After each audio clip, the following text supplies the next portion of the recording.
আসসালামু আলাইকুম। আমি আবারও একটা রেসিপি নিয়ে চলে এসেছি, মটন তেহারি। আশা করি তোমাদের ভালো লাগবে।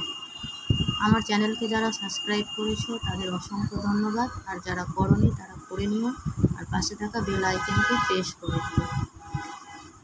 রেসিপিটা পুরোটাই দেখো, স্কিপ করো না। এবার মূল রেসিপিতে যাই। মাংসটাকে আমি ম্যারিনেট করে নেব। এর জন্য আদা রসুন বাটা দিলাম, লঙ্কার হলুদ গুঁড়ো, লবণ, লঙ্কা গুঁড়ো আর হাফ কাপ দই ফেটিয়ে রেখেছিলাম, সেটা দিয়ে দেবো। আর সামান্য পরিমাণে সর্ষের তেল দেব। এবার ভালোভাবে মাখিয়ে এটাকে ম্যারিনেট করার জন্য রেখে দেবো। জিরে ধনে গুঁড়ো দিয়ে দিলাম, দিয়ে সেটাকেও ভালোভাবে মাখিয়ে নিতে হবে। নিয়ে ম্যারিনেট করার জন্য 10 মিনিটের জন্য রেখে দিলাম। এদিকে আমি মাংস রান্না করার জন্য পেঁয়াজ কেটে নিয়েছি। ম্যারিনেট করা আমার হয়ে গেছে 10 মিনিট। এবারে আমি একটা পেঁয়াজ কেটেছি পাতলা পাতলা করে, পরে ব্যবহার করব। রান্নাটা আমি প্রেসার কুকারে করব। প্রেসার কুকারে তেল দিয়ে দিলাম, শাহি জিরা দিলাম, একটা স্টার গরম মশলা, এলাচ, লবঙ্গ দিয়ে ভালো করে লাল করে তারপরে পেঁয়াজটাকে দিয়ে দিতে হবে। পেঁয়াজটাকে ব্রাউন করে ভেজে নিতে হবে। ব্রাউন করে ভাজা হয়ে গেছে, এবার আমি মাংসটা দিয়ে দেব।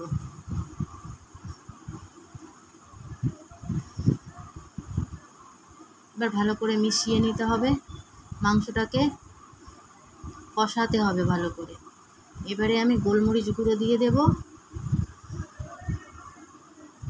আর জয়ফল গুঁড়ো দিয়ে দেব। গোলমরিচ গুঁড়ো আর জয়ফল গুঁড়োটাকে স্কিপ করা যাবে না। দিয়ে ভালোভাবে মিশিয়ে নেব। মাংসটাকে ভালোভাবে কষিয়ে রান্না করতে হবে। কষানো হয়ে গেছে, আমি আলু দিয়ে দেব। আলু দিয়ে ভালোভাবে কষিয়ে নিতে হবে। আলু দিয়ে আমার কষানো হয়ে গেছে, সামান্য পরিমাণে জল দিয়ে দেব। মাংসটাকে ভালোভাবে মিশিয়ে নিতে হবে। মিশিয়ে এবার আমি ঢাকনা লাগিয়ে একটা সিটি দেওয়া পর্যন্ত অপেক্ষা করব। এদিকে আমি চাল ধুয়ে রেখেছি, বাসমতি চাল নিয়েছি। মাংসটা আমার কষানো হয়ে গেছে। এবারে আমি হাঁড়ি বসিয়ে দিয়েছি। হাঁড়িতে পরিমাণ মতো তেল দেব। তেলটা গরম হয়ে গেছে, আমি যা যা মশলা মাংসে দিয়েছিলাম সেটা আবার দিয়ে দেব। দিয়ে একটু নেড়ে দিতে হবে। এবার পেঁয়াজটা দিয়ে দেব। এটাকে ব্রাউন করে ভেজে নিতে হবে।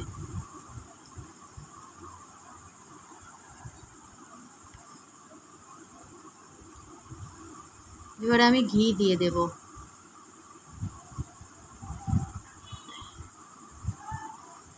পেঁয়াজটাকে গোল্ডেন করে ভেজে নিতে হবে। পেঁয়াজটা ভাজা আমার হয়ে গেছে। এবারে আমি বাসমতি চালটা দিয়ে দেব। 5-7 মিনিটের জন্য চালটাকে ভালোভাবে ভাজতে হবে। ভাজা হয়ে গেছে, এবার আমি মাংসটা দিয়ে দেব।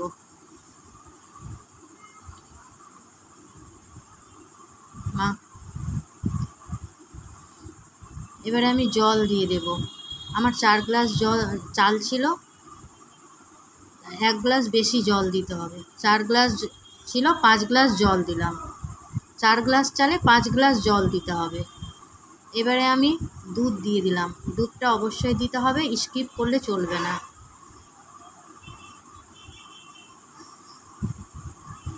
এবারে আমি ঢাকা দিয়ে 10 মিনিটের জন্য রেখে দেব।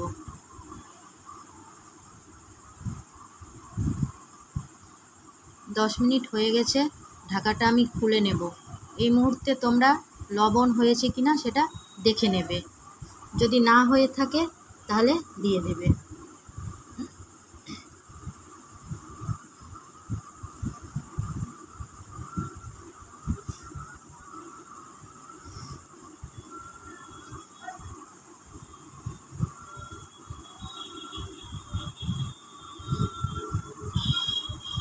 আমার লবণ কম ছিল তাই আমি দিয়ে দিলাম।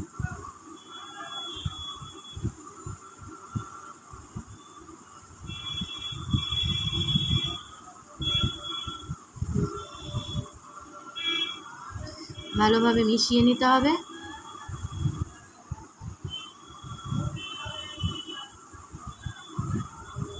এরপরে 4টা কাঁচা লঙ্কা দিয়ে দেব আর 1.5 চামচের মতো কেওড়া জল দিয়ে দেব।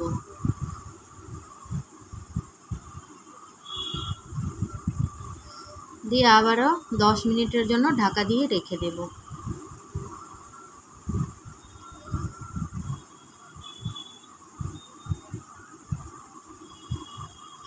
দশ মিনিট হয়ে গেছে। তেহারি রান্নাটা আমার হয়ে গেছে। একটু ভালো করে মিশিয়ে নিতে হবে।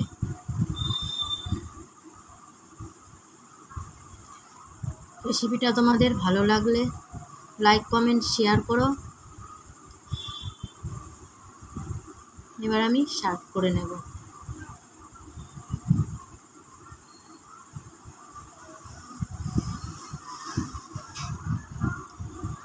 এরপরে রেসিপিতে দেখা হবে। আল্লাহ।